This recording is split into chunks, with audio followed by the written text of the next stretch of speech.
Dear student, today I am discuss about new chapter metal and non-metal 10th class chemistry. This is according to chemistry 10th class. This is chapter number 3. In this topic we cover about metals and physical property of metals. What is a metals? तो हम metal क्या है इसके बारे में हम study करेंगे. Dear student, according to modern periodic tables हमारे पास 118 एलिमेंट पाए जाते हैं. तो 118 जो एलिमेंट मॉडर्न पीरियोडिक टेबल्स के अंदर पाए जाते हैं, उन एलिमेंटों के अंदर कुछ एलिमेंटों में सिमिलरिटी होती है और कुछ में डिफरेंस पाया जाता है. तो इसी सिमिलरिटी और इसी डिफरेंस के आधार पर हमने जो 118 एलिमेंट हैं उनको दो भागों में क्लासीफाई कर दिया. समानता और असमानता के आधार पर एक बन गया मेटल और दूसरा बना दिया हमने नॉन मेटल्स. तो मेटल क्या है इसके बारे में हम यहाँ पर स्टडी करेंगे. मेटल क्या है, देखिए ध्यान से डेफिनेशन क्या आएगी मेटल की. Metal are those element and which have a 1 2 3 electron in last shells. Metal वे एलिमेंट होते हैं जिनके आखिरी कक्ष में 1 2 3 इलेक्ट्रॉन पाए जाते हैं और मेटल इन्हीं इलेक्ट्रॉनों को लॉस करके पॉजिटिव चार्ज प्राप्त करती है और स्टेबिलिटी प्राप्त करती है. तो मेटल को हम इलेक्ट्रो पॉजिटिव एलिमेंट के नाम से भी जानते हैं. इलेक्ट्रो पॉजिटिव एलिमेंट के नाम से भी जानते हैं.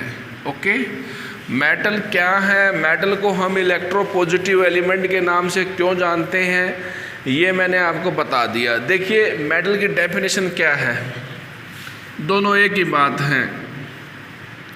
Metal are those elements, 118 element हैं, उनमें से मेटल कौन सा है जो इस डेफिनेशन को सेटिस्फाई करेगा, वो मेटल है. मेटल आर दोज एलिमेंट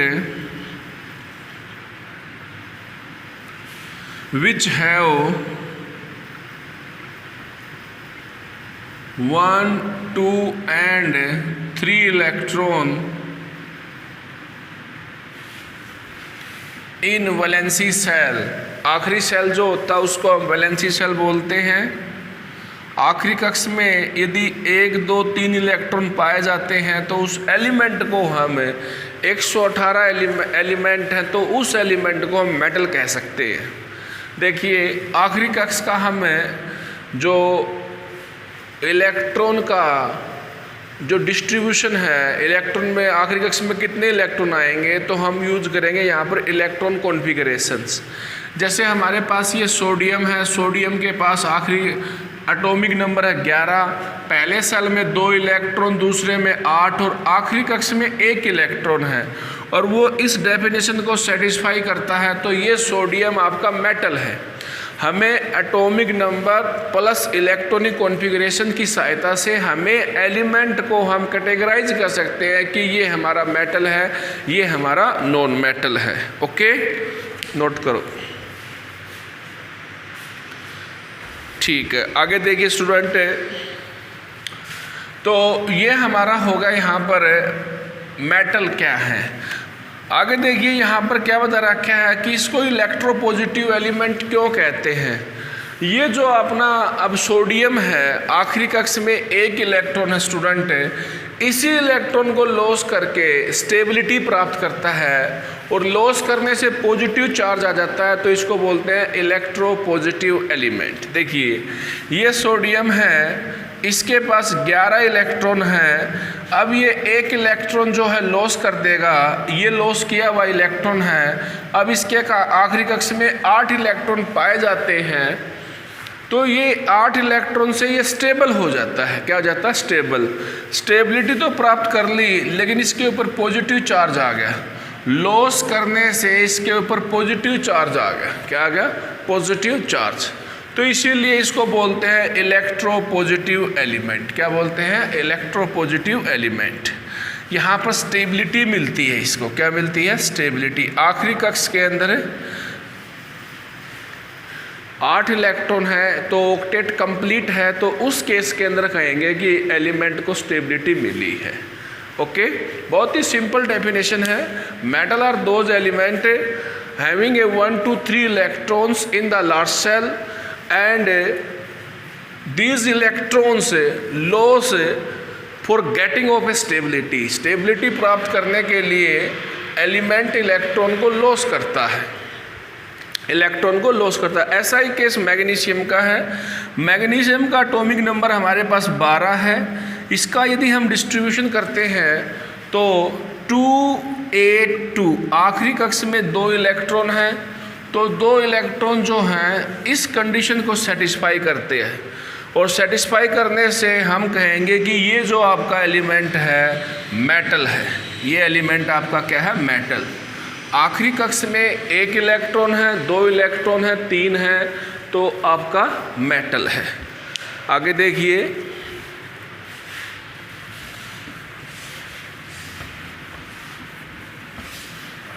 ऐसे ही एल्यूमिनियम के केस में एल्यूमिनियम का एटॉमिक नंबर 13 है और उसका इलेक्ट्रॉनिक कॉन्फ़िगरेशन करते हैं तो 283 एल्यूमिनियम ये हमारे पास, इसका कॉन्फ़िगरेशन हमने किया पहले सेल में 2, दूसरे में 8, तीसरे में आपका 3, तो लास्ट सेल के अंदर 3 इलेक्ट्रॉन है, तो ये एलिमेंट आपका मेटल से बिलोंग करता है, ये आपका मेटल है।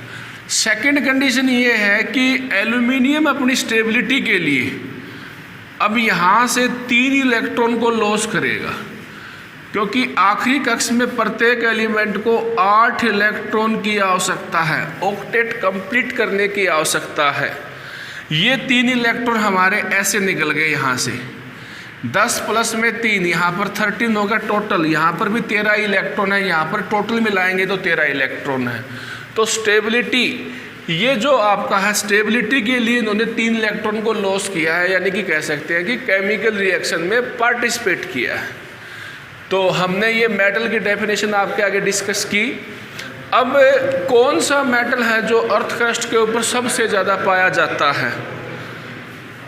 एल्यूमिनियम सबसे ज़्यादा अर्थ क्रस्ट के ऊपर पाया जाता है। ओके, एल्यूमिनियम एक ऐसा मेटल है जो सबसे ज़्यादा अर्थ क्रस्ट के ऊपर पाया जाता है, नियर अबाउट 7% है। इसके बाद में आपका आयरन है, इसके बाद में आपका आयरन है। तो ये आपका मेटल पाया जाता है। अब देखिए physical property of a metal, physical property of a metals. Metal क्या है वो हमने बता दिया student. Metal are those elements having a 1 to 3 electron in the last shells and metal getting the stability by losing this electrons. इन electron को lose करके positive charge प्राप्त करती है और स्टेबिलिटी को गेन करती हैं। उन एलिमेंटों को हम कह सकते हैं कि वो आपके मेटल हैं। 118 एलिमेंट हैं। आप कैसे डिफ्रेंशिएट करोगे कि कौन सा मेटल है कौन सा नॉन मेटल है? जो मैंने आपको फार्मूला बताया है वो पुट कर दीजिए, आपको पता लग जाएगा। इससे अगला कंसेप्ट है physical property of a metal. इससे अगला कंसेप्ट है physical properties of a metal. Physical properties of metal में देखिए क्या है। सबसे इंपॉर्टेंट प्रॉपर्टी है मेलेबल्स, डक्टाइल्स। ये आप 8th स्टैंडर्ड में पढ़ भी चुके हैं। तो ये सबसे इंपॉर्टेंट प्रॉपर्टी है मेलेबल। मेलेबल्स जो है आपकी प्रॉपर्टी जो है सबसे इंपॉर्टेंट है। मेलेबिलिटी होती क्या है? मेलेबल, मेलेबल जो है। इसके बाद में दूसरी जो प्रॉपर्टी है physical property of metal, ductile. ये आप नोट कर लीजिए, डक्टाइल्स। ठीक है, डक्टाइल, डक्टिलिटी भी बोलते हैं इसको। डक्टाइल्स मेटल की प्रॉपर्टी है, डक्टिलिटी या डक्टाइल मेलेबिलिटी बोल सकते हैं। सुन लीजिए क्या डिफरेंस है। देखिए, the property of a metals, क्योंकि this is the physical property of metal, दोनों की स्टेटमेंट ऐसे बनेगी कि this is the property of a metal in which a metal can be convert into the thin sheet with the help of a hammer. हम metal को hammer की सहायता से पीट पीट कर जैसे हम थिन शीट बना देते हैं, थिन शीट, तो थिन शीट पतली चादर बना देते हैं with the help of a hammer. Hammer का मतलब हथौड़ा होता है स्टूडेंट, ऐसे पीट पीट कर उसको हम थिन शीट में कन्वर्ट कर देते हैं। इस प्रॉपर्टी को बोलते हैं मैलेबिलिटी। क्या बोलते हैं? Malleability. This is the property of a metal in which a metal can be converted into the thin sheet with the help of a hammer. Hammer का मतलब यहाँ पर हथौड़ा है। This is the first physical property of a metals. यहाँ पर बीच में लिख लीजिए with the help of a hammer. With the help of a hammer. अब यहाँ पर एग्जाम्पल के साथ आपको बताना है, एग्जाम्पल के साथ आपको बताना है कि मैलेबिलिटी प्रॉपर्टी जो है वो किस मेटल की ज़्यादा है। तो कॉमन एग्जाम्पल है गोल्ड और सिल्वर। क्या बताया मैंने? गोल्ड और सिल्वर। ये आपका गोल्ड है और ये एजी वाला आपका सिल्वर है। ये सिंबल लिख दिए मैंने एलिमेंट के, गोल्ड और सिल्वर। जो मैलेबिलिटी है वो गोल्ड में ज़्यादा है, डक्टिलिटी है वो भी गोल्ड में ज़्यादा है। तो हम कह सकते हैं कि गोल्ड जो है मैलेबल है। A metals can be convert into the thin sheet with the help of a hammer known as a malleability. ये थिन शीट हम देखते हैं रूटीन के अंदर, टिफिन के अंदर बच्चे खाना लेके आते हैं तो एल्यूमिनियम फॉयल का यूज करते हैं। तो एल्यूमिनियम फॉयल जो होती है इतनी पतली नहीं होती, उसको हैमर से पतला करते हैं। तो एल्यूमिनियम पैकिंग जो होती है वो मैलेबिलिटी का सबसे अच्छा उदाहरण है। हम फूड पैकिंग करते हैं, फूड आइटम्स चिप्स की पैकिंग भी करते हैं, और आपका जो किट कैट टाइप में चॉकलेट आती हैं वो भी हम ऐसी शाइनिंग वाली जो परत होती है उससे हम पैकिंग करते हैं।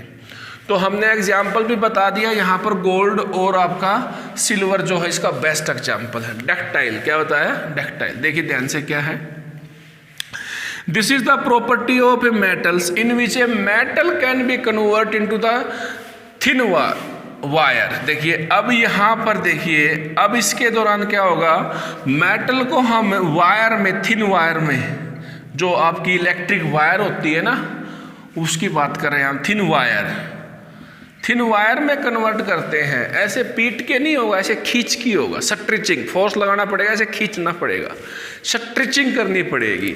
और किसका आपका डक्टिलिटी ज़्यादा होता है, किसकी डक्टिलिटी या हम कह सकते हैं कम होती है, तो आप जनरली देखते हो कि हमारे घर में कॉपर और एल्यूमिनियम के वायर होते हैं। वायर किसके होते हैं? कॉपर के। और किसके होते हैं? एल्यूमिनियम के। लेकिन गोल्ड की डक्टिलिटी सबसे ज़्यादा है, गोल्ड की मैलेबिलिटी सबसे ज़्यादा है। Point to be noted, best example है गोल्ड। ओके, हम यहाँ पर ड्रान भी कह सकते हैं, मेटल कैन बी ड्रांस, उसको हम ऐसे ड्रा कर ले, उसको खींच ले। Metal can be drawns into the thin wires. The property of a metals can be drawn into the thin wire is known as a ductility, known as a ductility. बहुत बढ़िया कंसेप्ट है ये physical property of a metal. और ये property 100% board में आती है, board के अंदर आती है। मैलेबिलिटी और डक्टिलिटी हम कह सकते हैं, यहाँ पर हमने स्ट्रेचिंग की है, उसको खींच लिया है। Property of a metal in which a metal can be stretching into the thin wire is known as a ductility. Simple है, बहुत ही ज़्यादा सिंपल है। इसके बाद में हमारे पास प्रॉपर्टी है बेटे कंडक्टिविटी। कंडक्टिविटी देखिए, कंडक्टिविटी होती है, हीट की भी कंडक्टिविटी होती है, इलेक्ट्रिसिटी की भी कंडक्टिविटी होती है, दोनों की कंडक्टिविटी पाई जाती है मेटल के अंदर। मतलब क्या बनता है इसका, देखिए कंडक्टिविटी। कंडक्टिविटी के अंदर या कंडक्टर कह सकते हैं, metal are the good conductor of a heat and electricity. Heat and electricity यानी कि किसी भी मेटल को आप गर्म करोगे तो वो गर्म हो जाएगा, हीट पास हो जाएगी, उसमें करंट पास करोगे तो करंट भी पास हो जाएगा। तो belong to the category known as a conductor, known as a conductor. Property को बोल दिया हमने कंडक्टिविटी। तो ये हम लिख लेंगे, पहले के बार इसको समझाते हैं कि metals are a good conductor of a,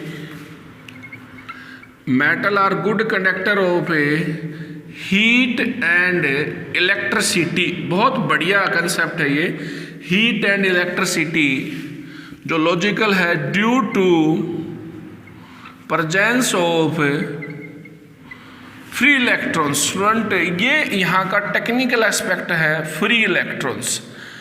free electrons के कारण ही कंडक्टिविटी पाई जाती है, कंडक्टिविटी पाई जाती है। तो metal are the good conductor of a heat and electricity due to presence of a free electrons. Current pass करोगे तो करंट पास हो जाएगा। रोल किसका है? फ्री इलेक्ट्रॉन्स, क्योंकि मेटल जो एटम से मिलकर बनी हुई है और एटम के अंदर प्रोटॉन भी पाए जाते हैं, न्यूट्रॉन भी पाए जाते हैं, लेकिन वो न्यूक्लियस में होते हैं और जो फ्री इलेक्ट्रॉन होते हैं वो घूमते रहते हैं। एक को हीट मिल जाएगी तो वो दूसरे को पास कर देगा, वो तीसरे को पास कर देगा, क्योंकि वो मूव करते रहते हैं। तो ऐसे फ्री इलेक्ट्रॉन जो एनर्जी का ट्रांसफर करते हैं हीट की फॉर्म में भी और करंट की फॉर्म में भी। करंट में तो हमारा कनेक्टिविटी होती है, उसमें तो हमारा एक इलेक्ट्रॉन्स जो है मेन रिस्पॉन्सिबल है। तो metal are the good conductor of a heat and electricity due to presence of a free electrons. Okay, इसका सबसे बढ़िया एग्जाम्पल है सिल्वर मेटल, क्योंकि ये पेपर में कन्फर्म किया जाता है। बच्चे सोचते हैं कि हर जगह गोल्ड ही आएगा, नो, सिल्वर मेटल जो होती है ये इसका सबसे अच्छा उदाहरण है यहाँ पर कंडक्टिविटी का। ओके, सिल्वर मेटल ओके, क्योंकि इसमें फ्री इलेक्ट्रॉन की संख्या सबसे ज़्यादा होती है। फ्री इलेक्ट्रॉन की संख्या ज़्यादा होगी तो कंडक्टिविटी भी ज़्यादा होगी। इसके बाद में आप कह सकते हो गोल्ड के तार तो बना नहीं सकते। इसके बाद में आप कह सकते हो एल्यूमिनियम, सिल्वर, एल्यूमिनियम की भी आज मोटर आने लगी, कॉपर, ठीक है। तो कंडक्टिविटी जो है हमारी ये है, conductivity metals are the good conductor of a heat and to presence of a free electron, दोनों के लिए चलेगा ये। इसके बाद में मेटल के पास लस्टर पाया जाता है, कंडक्टिविटी के बाद में लस्टर, शाइनिंग पाई जाती है। लेकिन देखिए आपने देखा होगा शाइनिंग होती है गोल्ड में, सिल्वर में, और कुछ टाइम के बाद शाइनिंग थोड़ी डल भी हो जाती है, डार्क भी हो जाती है। मेटल अपनी शाइनिंग को लूज भी कर देता है। क्या कारण है देखिए।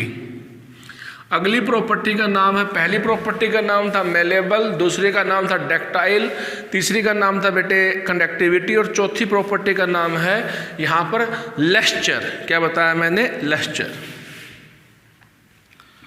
लस्टर्स, ठीक है। लस्टर का मतलब होता है चमक, लस्टर का मतलब क्या होता है? चमक। लस्टर यानी कि शाइनिंग, कैन बी पोलिस्ड, ठीक है। मेटल के पास the property of a metals having a shining surface known as a lustre. इसको हम ये कहेंगे मेटल की जो सरफेस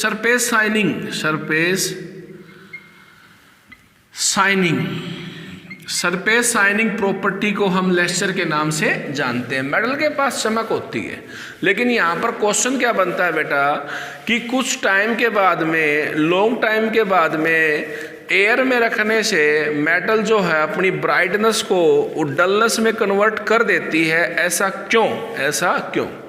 मेटल अपनी शाइनिंग क्यों लॉस कर देती है, डल अपीयरेंस क्यों आ जाती है, ये हम बताएंगे आपको। ध्यान से सुनना बेटे, ये एनसीईआरटी क्वेश्चन है। कोई भी हमारे पास मेटल है, जैसे कि आपका गोल्ड है, जैसे कि आपका आप ले लीजिए गोल्ड, प्लेटिनम है, कोई भी मेटल ले लीजिए। वैसे तो ये कम रिएक्टिव हैं, लेकिन लंबे समय तक इनको हवा में रख दोगे तो वायुमंडल में उपस्थित oxygen gas, carbon dioxide gas, sulphur dioxide gas, ये गैसें धीरे धीरे इन मेटल से रिएक्ट करेंगी और मेटल की सरफेस के ऊपर ऑक्सीजन गैस रिएक्ट करती है तो बन जाती है ऑक्साइड की layer, carbon dioxide gas react करता है तो बनती है कार्बोनेट की लेयर।